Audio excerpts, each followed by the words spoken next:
sen aman Recep Tayyip Erdoğan. Türkiye bugün hem kendini savunmanın hem de geleceği inşa etmenin çabası içindedir. Hamdolsun her iki konuda da çok önemli mesafe kat ettik. Bölgemiz üzerinde hain emelleri olanların maşalığını yaparak bu halka hizmet edilemez. Dikkat ediniz. Adı ve iddiası ne olursa olsun tüm terör örgütlerinin ipinin ucu aynı yere çıkar. Benliklerini $1 Amerika'daki şarlatana satan FETÖ'cüler ve İslam adına Müslümanları katleden DAEŞ'lılar ile kendi halkına, kendi ülkesine kurşun sıkan bölücü teröristlerin hiçbir farkı yoktur.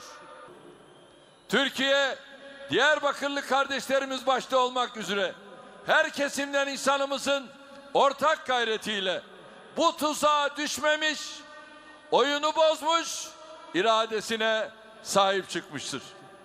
Bugün hala birliğin, beraberliğin, kardeşliğin değil de bölücülüğün diliyle konuşanların tek derdi ellerindeki siyasi ve ekonomik rantı kaybetme korkusudur.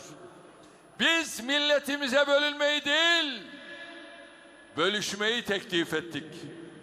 Biz milletimize parçalanmayı değil, büyümeyi teklif ettik. Biz milletimize ayrımcılığı değil, kardeşliği teklif ettik. Biz milletimize sefaleti değil, refahı teklif ettik. Biz milletimize korkuyu değil, güveni teklif ettik. Milletimiz de bu teklifimize olumlu cevap verdiği içindir ki bugün her bakımdan dimdik ayakta duran bir Türkiye vardır. Kim karşınıza bölünmeyle, parçalanmayla, ayrımcılıkla, sefaletle, korkuyla geliyorsa bilin ki sizin en büyük düşmanınızdır. Diyarbakır bu süreçte bize hep destek oldu. Buna rağmen seçim sonuçları kafalarda hala bir takım tereddütler bulunduğuna işaret ediyor. Buradan tüm Diyarbakır'a ve aynı tereddütleri yaşayan kardeşlerime sesleniyorum. Bu ülkede etnik ayrımcılık yapan karşısında önce bizi bulur. Bu bölgede bölge ayrımcılığı yapan, şehir ayrımcılığı yapan karşısında önce bizi bulur.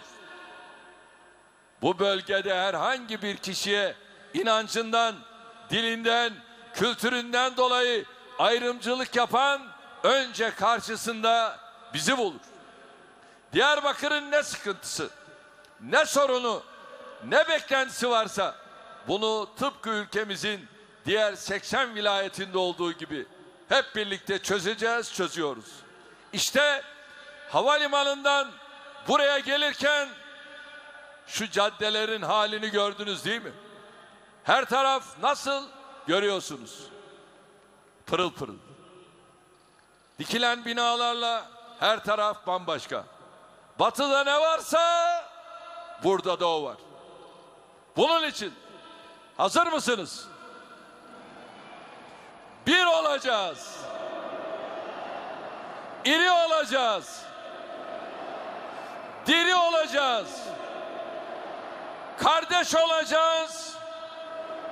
Hep birlikte Türkiye olacağız. Aydınlık geleceğimizin formülü budur. Şimdi diğer yolların hepsi acıya çıkar. Gözyaşına çıkar. Zulme çıkar. Geleceğimizin karartılmasına çıkar. Unutmayın. Müslüman aynı delikten 2 defa ısırılmaz. Bu coğrafyada 200 yıldır her yolu denedik.